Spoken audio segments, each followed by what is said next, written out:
بسم اللہ الرحمن الرحیم۔ شروع کرتا ہوں اللہ کے نام سے جو بڑا مہربان اور نہایت رحم فرمانے والا ہے۔ حضرت جابر بن عبداللہ رضی اللہ عنہ سے روایت ہے کہ رسول اللہ صلی اللہ علیہ وسلم نے ارشاد فرمایا، اپنے آپ کو، اپنی اولاد کو، اپنے خادموں کو اور اپنے مال کو بد دعا نہ دو،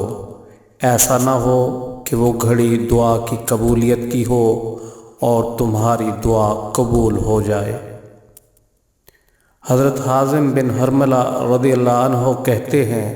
کہ میں ایک روز نبی اکرم صلی اللہ علیہ وآلہ وسلم کے پاس سے گزرا تو آپ نے مجھ سے فرمایا، اے حازم، تم لا حول ولا قوت الا باللہ کثرت سے پڑھا کرو، کیونکہ یہ کلمہ جنت کے خزانوں میں سے ایک ہے۔ نبی اکرم صلی اللہ علیہ وآلہ وسلم نے فرمایا، جو شخص کسی مسلمان کی دنیاوی تکلیفوں میں سے کوئی تکلیف دور کر دے تو اللہ تبارک و تعالی اس کی قیامت کی تکالیف میں سے کوئی تکلیف دور فرمائے گا، اور جس نے کسی نادار اور تنگ دست کے ساتھ نرمی و آسانی کا رویہ اپنایا